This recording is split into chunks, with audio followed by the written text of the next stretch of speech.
Okay, good afternoon. Further continue करवा रही हूँ। क्वेश्चन नंबर 34 करा रही हूँ ब्रांच अकाउंटिंग का, पेज 5.85 में। It is very similar to the question जो हमने लास्ट क्लास में किया था, question number 27। Delhi head office supplies goods to its branch at Kanpur at invoice price, which is cost plus 50%. Sorry, all cash received by the branch is remitted to Delhi, and all branch expenses are paid by the head office. From the following particulars related to Kanpur branch for the year ended 2018, prepare branch account banana hai, branch stock, debtors, expenses, adjustment in the books of head office so as to find out the gross profit and net profit by the branch. तो सबसे पहले जो हमारा debtors method है उसमें हमें branch account और क्या बनाना होता है, ब्रांच डेटर्स अकाउंट। तो ब्रांच अकाउंट बनाते हैं।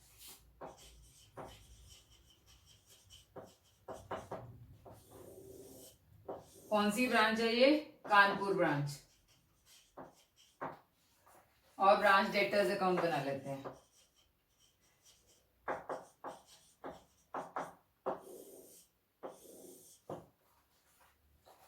ओके, हमें ओपनिंग स्टॉक दिया हुआ है, to balance brought down. Stock है 60,000 का। लोडिंग कितनी है इसके अंदर?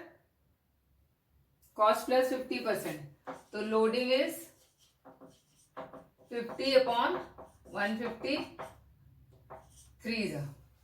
तो हमारा यहाँ पे बाय स्टॉक रिजर्व आ जाएगा इसका 3 करके डिवाइड बाय 3 करके 20,000 रुपीज। उसके बाद ओपनिंग डेटर्स हमें दिए हुए हैं 12,000 के। इसको यहाँ पे बैलेंस ब्रॉट डाउन भी लिख लो। और पेटी कैश का बैलेंस भी हमें दिया हुआ है 100 का। Goods received from head office, 2 goods Saint हैं 1,86,000 माइनस रिटर्न्स 3,000 के दिए हुए हैं 1,83,000 ये ले लेंगे। इसका लोडिंग ले लेंगे by good sent 1,83,000 divide by 3 61। उसके बाद गुड्स रिटर्न हमने ले लिया। क्रेडिट सेल्स लेस रिटर्न्स, तो यहाँ पे 2 सेल्स है आपका, या इसको हम ब्रांच स्टॉक भी लिख सकते हैं क्योंकि हमने दूसरे वाले मेथड में तो ब्रांच स्टॉक भी बनाना है। 84,000। उसके बाद allowances to customers of selling price already adjusted while invoicing. ये वाले क्या होते हैं अलाउंसेस? कि sometimes the customers accept the defected goods also, ठीक है, एट अ लोअर प्राइस। तो ये जो प्राइस है या ये जो 2,000 रुपए हैं, ये एक तरह से लॉस है जिस कम प्राइस पे जो हमने डेटर्स को दे दिया बीइंग द डिफेक्टिव गुड्स। ये ऑलरेडी एडजस्टेड होते हैं डेटर्स में, ठीक है। तो इसको हमने डेटर्स अकाउंट, ब्रांच अकाउंट कहीं पे भी नहीं दिखाना है। जो हम ब्रांच स्टॉक अकाउंट बनाएंगे उसमें इसको एज नॉर्मल लॉस दिखाएंगे, क्योंकि ये जनरली इन ट्रांजिट कोई गुड्स डिफेक्ट हो जाती हैं, टूट जाती हैं छोटी मोटी। अगर वो जो बायर है या ब्रांच अकाउंट्स है वो एक्सेप्ट कर लेता है, जो कस्टमर्स हैं वो अगर एक्सेप्ट कर लेते हैं एट अ लोअर प्राइस, तो ये नॉर्मल लॉस कंसिडर किया जाता है। ब्रांच अकाउंट्स में मैंने आपको पहले ही बताया था हम लॉसेस वगैरह कुछ भी नहीं लेते हैं। और डेटर्स में ये ऑलरेडी एडजस्टेड होता है ओपनिंग और क्लोजिंग डेटर्स में, तो इसलिए इसको कहीं पे भी नहीं दिखाना, हम सिर्फ इसको ब्रांच स्टॉक अकाउंट में दिखाएंगे। Then cash received from debtors 90,000 है। बाय कैश, डेटर्स से हमारे को 90,000 मिला, यहाँ पे भी दिखा देते हैं बाय कैश 90,000 रुपीज। उसके बाद डिस्काउंट अलाउड टू डेटर्स, तो बाय ब्रांच एक्सपेंसेस 2,400 का ये आ जाएगा। Then expenses paid by head office to bank करके एक्सपेंसेस हमारे 27,400 टोटल ले रही हूँ वो आ जाएंगे। कैश सेल्स यहाँ पे आ जाएगा 1,04,000 का। बस उसके बाद बाय बैलेंस कैरेट डाउन में स्टॉक आ जाएगा, हमें दिया हुआ है स्टॉक 54,000 का। इसका स्टॉक रिजर्व ले लेते हैं यहाँ पे 54 डिवाइड बाय 3 18,000 का स्टॉक रिजर्व आ गया। पेटी कैश का बैलेंस दिया हुआ है, डेटर्स का नहीं दिया हुआ। 100 पेटी कैश का है, डेटर्स का क्लोजिंग बैलेंस हम डेटर्स के अकाउंट से निकालेंगे। तो यहाँ पे हमारे को ये सब चीजें आ गई। बाय बैलेंस कैरेट डाउन, ये बैलेंसिंग फिगर आ जाएगा।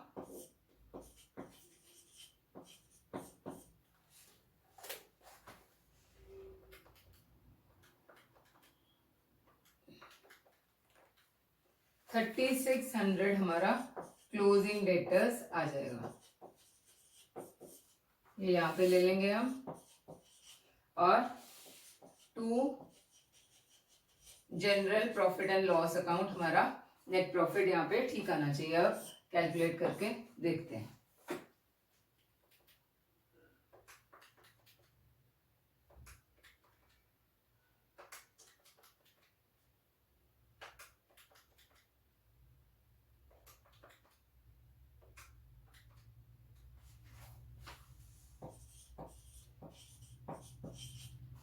डबल 32700 माइनस कर लो बाकी के जितने भी हमारे डेबिट साइड पे एक्सपेंसेस थे।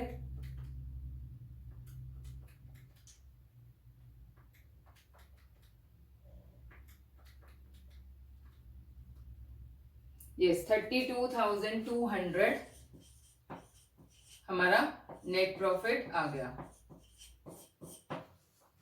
अब ब्रांच स्टॉक अकाउंट बनाते हैं। डेटर्स हमने ऑलरेडी बना लिया है, फिर एक्सपेंसेस एडजस्टमेंट और पीएनएल रह जाएगा। Branch stock account to balance brought down 60,000। वो जो ब्रांच से वो है टू ब्रांच डेटर्स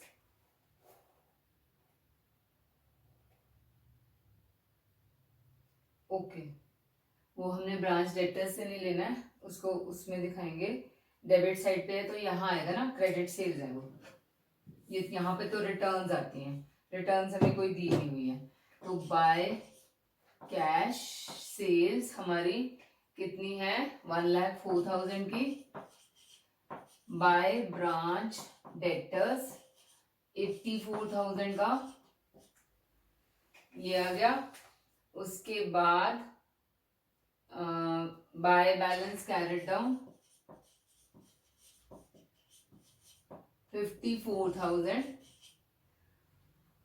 और तो कुछ नहीं रह गया ब्रांच स्टॉक में लेने के लिए। यस, वो जो 2,000 रुपीज का लॉस था वो लेना है। गुड्स सेंट लेने हैं, यही वाले ले लेते हैं। नेट 1,83,000 का। जो allowances to customers of selling price है, मैंने बोला था इसको हमने नॉर्मल लॉस ट्रीट करना है। तो बाय ब्रांच एडजस्टमेंट 2,000 रुपए यहाँ पे करेंगे हम। तो ये या तो टैली हो जाएगा या देखते हैं क्या आता है।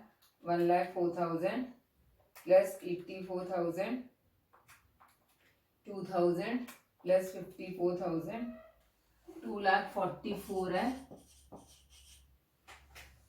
Minus 60 and minus 1,83,000। तो हमारा एपरेंट प्रॉफिट आ रहा है 1,000 रुपीज का। एपरेंट प्रॉफिट हम कहाँ ट्रांसफर करते हैं? ब्रांच एडजस्टमेंट अकाउंट में। 1,000 का ब्रैकेट में आपने लिखना है apparent profit.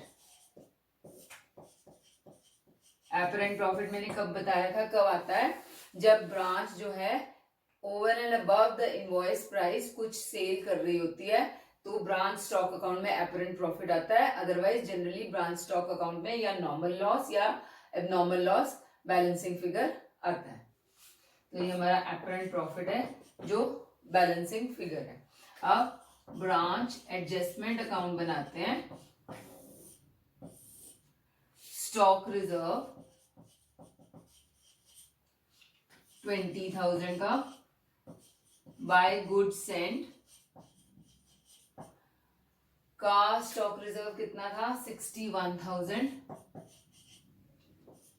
To stock reserve इसका 18,000 था। फिर ये वाला ब्रांच एडजस्टमेंट का बाय ब्रांच स्टॉक 1,000 का और टू ब्रांच स्टॉक 2,000 का, ये आ गया। अब इसमें देखते हैं हमारा जीपी ठीक आ रहा है।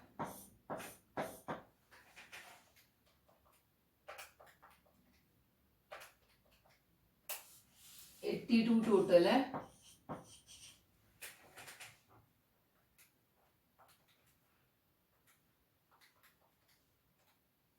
यस, हमारा ग्रॉस प्रॉफिट ठीक आ रहा है। To branch profit and loss account में ट्रांसफर करेंगे 62,000 रुपीज का। अब ब्रांच एक्सपेंसेस अकाउंट बनाते हैं और ब्रांच पीएनएल अकाउंट।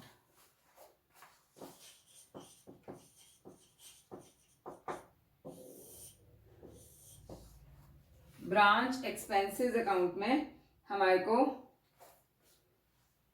एक तो कैश एक्सपेंसेस ही दिए हुए हैं 27,400 के। फिर डेक्टर्स में से ये आ जाएंगे टू ब्रांच डेक्टर्स 2,400 के, बाय ब्रांच पीएनएल में ट्रांसफर कर देंगे हम 29,800। हमारे एक्सपेंसेस चले जाएंगे। Then branch profit and loss account में एक तो ये ग्रॉस प्रॉफिट आ जाएगा by branch adjustment 62,000 and to branch expenses 29,800। तो to general profit and loss account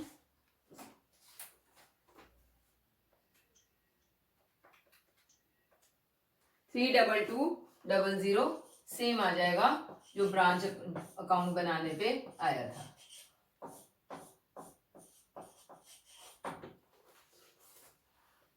ठीक है।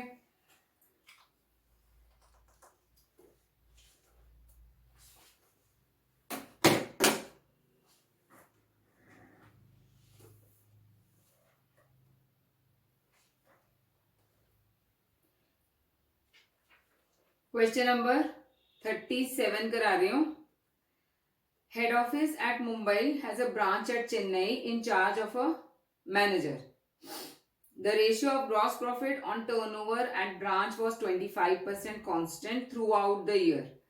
The branch manager is entitled to a commission of 10% of the profit earned by the branch calculated before charging his commission, but subject to a deduction from such commission a sum equal to 50% of any ascertained deficiency of the branch stock. All goods were supplied to the branch by head office. From the following figures extracted from the branch books, calculate the amount of commission due to the manager for the year ended 31st December. तो हमारे को सारी figures दी हुई हैं। तो ऐसे वाले questions में हमारे को नेट प्रॉफिट निकालना है, जिसमें से जिसके ऊपर आपने परसेंटेज कैलकुलेट करके ब्रांच मैनेजर की कमीशन निकालनी है। तो इसको हम जो हमारा सेकंड वाला मेथड था प्रॉफिट एंड लॉस मेथड, उसमें हम ब्रांच ट्रेडिंग अकाउंट बनाते थे, तो इसके अंदर वही वाला मेथड अप्लाई कर लेते हैं, तो जल्दी से हमारा प्रॉफिट निकल आएगा।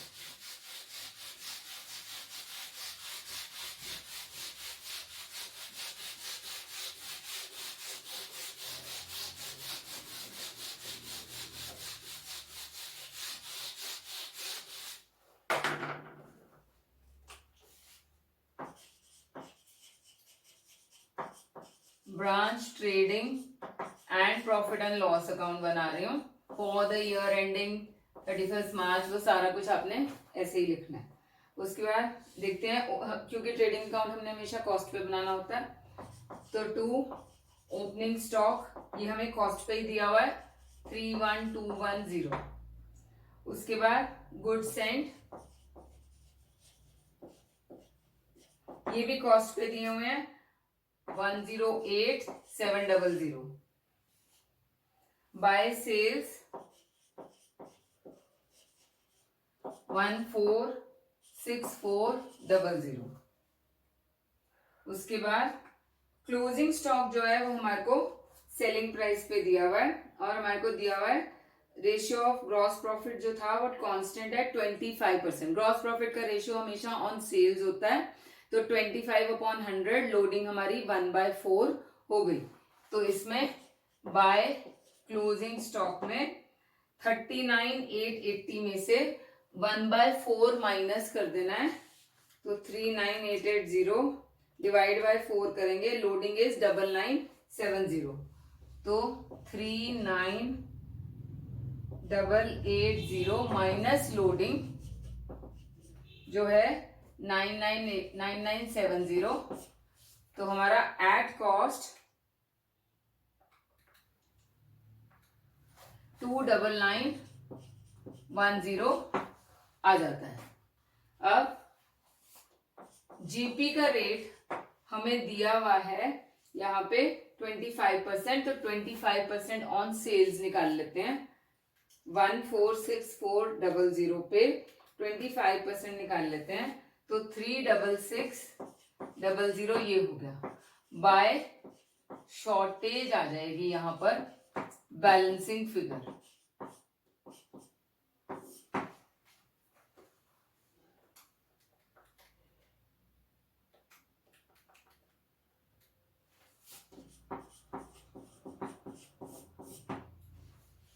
Minus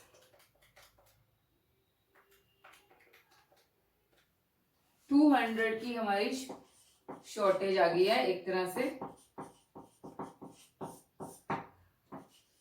y gross profit brought down 36600 आ जाएगा। टू शॉर्टेज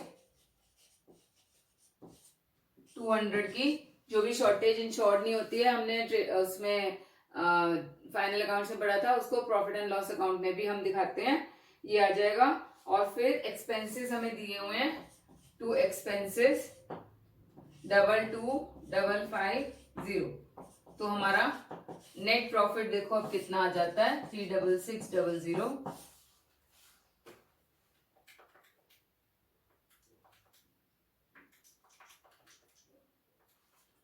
13850, ये हो गया हमारा नेट प्रॉफिट। अब commission due to the manager calculate करते हैं। Calculation of commission due to manager.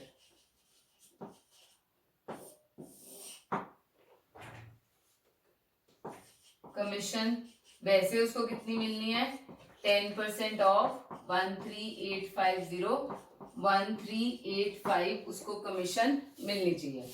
उसके बाद उन्होंने बोला हुआ है 10% commission subject to a deduction from such commission a sum equal to 50% of any deficiency of the branch stock. तो हमारा शॉर्टेज या डेफिशिएंसी आया है 200 का, तो यहाँ पे लेस करेंगे हमारा penalty for deficiency in stock, कितना आएगा 10% ही है ना, नहीं 50%, सॉरी 50% ऑफ 200 100 रुपीज, ये माइनस हो जाएंगे। इसके अलावा हमारे को जो इंफॉर्मेशन दी हुई है एस्टैब्लिशमेंट एक्सपेंसेस के नीचे लिखा हुआ है drawings by the manager against commission, तो ये उसने ऑलरेडी ये वाली विड्रॉ कर लिया था अमाउंट, लेस ड्रॉइंग्स जो कमीशन के अगेंस्ट उसने ड्रॉ करे हैं 1000 रुपीज, ये माइनस करके 285 रुपीज का उसका कमीशन ड्यू हो जाएगा मैनेजर का। तो इस तरह के क्वेश्चंस कई बार 5 मार्क्स में आ जाते हैं, तो आपको ये आना चाहिए कैसे कैलकुलेट करना है। ओके, एक और क्वेश्चन करा रही हूँ। Question number 38, from the following particulars ascertain the profit earned by Chennai branch of Damodar industries limited for the year ending 31 December. Stock opening दिया हुआ है इनवॉइस प्राइस पे, goods are sent to branch at invoice price, expenses भी, sales भी, goods are invoice to branch at cost plus 33 1/3%, sale price is cost plus 50%, मतलब cell जो है वो ज्यादा रेट पे हो रही है, तो हम इसके अंदर जो ब्रांच ट्रेडिंग अकाउंट बनाएंगे उसको इनवॉइस प्राइस पे बनाएंगे, क्योंकि ब्रांच के लिए कॉस्ट जो है वो यही है। उसके बाद उसको ascertain the stock reserve that must be maintained in respect of unrealized profit। छोटा सा ये क्वेश्चन है, इसमें छोटा सा पॉइंट बताने वाला है, बस वो बता रही हूँ।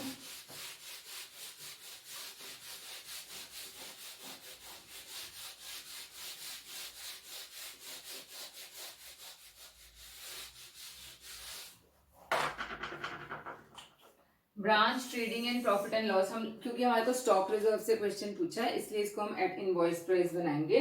तो टू ओपनिंग स्टॉक हमारा है 40,000 का, ये ब्रांच इसको एट इनवॉइस प्राइस लिख लेना।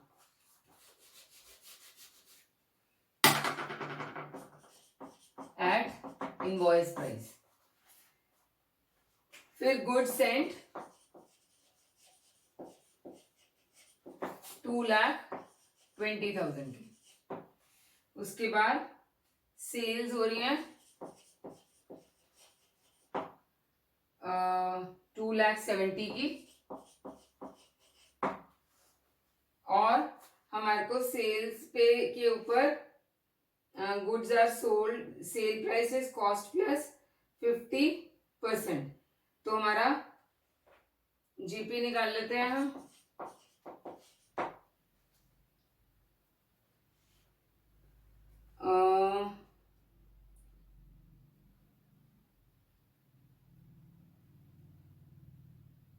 $2,60,000 माइनस करके, एक मिनट,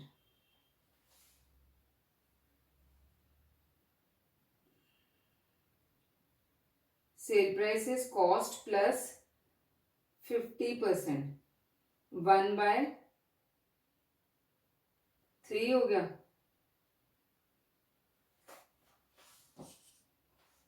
ओके, इसको ऐसे निकालते हैं। अगर हमारी, यहाँ पे निकाल के बता रही हूँ,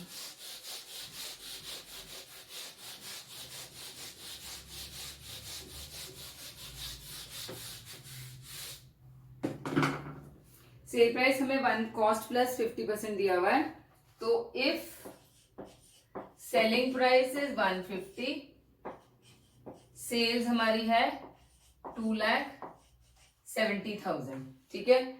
इफ सेलिंग प्राइस हमारी 133 1/3 है, क्योंकि हमारे को वो ही दिया हुआ है, तो हमारी sale price at invoice price कितनी होगी? 2,70,000 डिवाइड बाय 150 इंटू 133 1/3, तो ये कितना आएगा, इसको कैलकुलेट करो।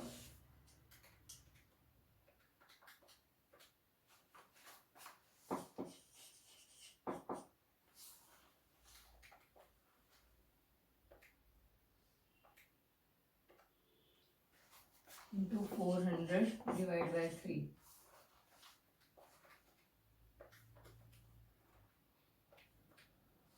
2,40,000 हमारा सेल एट इनवॉइस प्राइस होना चाहिए था। सेल कितने पे हुआ है? 2,70,000, तो जीपी हमारा हो जाएगा 2,70,000 माइनस 2,40,000, जो over and above invoice price earn किया है 30,000 रुपीज। बैलेंसिंग फिगर हमारा क्लोजिंग स्टॉक आ जाएगा।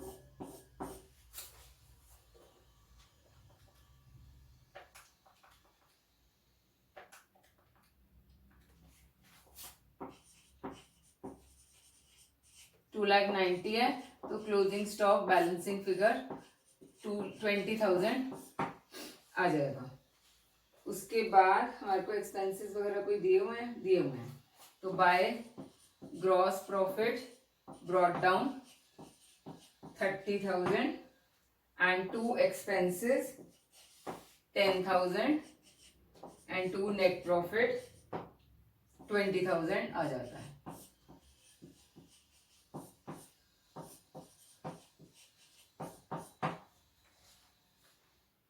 ठीक है, एक तो ये निकला है। फिर उन्होंने पूछा हुआ है ascertain the stock reserve that must be maintained in case of the unrealized profit। अब हमारा ओपनिंग स्टॉक का जो स्टॉक रिजर्व है 1/4 करके 10,000 रुपीज है, और क्लोजिंग स्टॉक पे हमारा स्टॉक रिजर्व बनता है 1/4 करके 5,000 रुपीज। तो ऑलरेडी इन एक्सेस हमारे पास 10,000 माइनस 5,000 रुपीज का इन एक्सेस हमारा स्टॉक रिजर्व पड़ा हुआ है हमारे पास। So there is no need to make any further reserve for unrealised profit. ये आपने लिखना है, मैं सिर्फ आपको इन वर्ड्स बता रही हूँ। ओपनिंग स्टॉक के against stock reserve is 10,000, against closing stock the stock is 5,000। The company already has an excess stock reserve of 5,000 on the opening stock. Therefore, no further reserve is required for unrealized profit. तो एक छोटा सा ये question, इसमें छोटा सा point था, ये मैंने बताना था आपको। अब क्वेश्चन नंबर 33 आप कर सकते हो, बहुत छोटा सा क्वेश्चन है, सिंपल सा, ये कर सकते हो आप। एंड क्वेश्चन नंबर 41 होमवर्क दे रही हूं मैं, तो ये क्वेश्चंस कर लो, फिर आगे मैं फर्दर कंटिन्यू कराऊंगी। कुछ कुछ अब इम्पोर्टेंट क्वेश्चंस ही रह गए हैं करने वाले, वो करेंगे। हमारा ये वाला थोड़ा बड़ा है, स्टॉक एंड डेटर्स, पर ये इम्पोर्टेंट है, इसके ऊपर काफी बार क्वेश्चंस आते हैं। So we'll continue in the next class.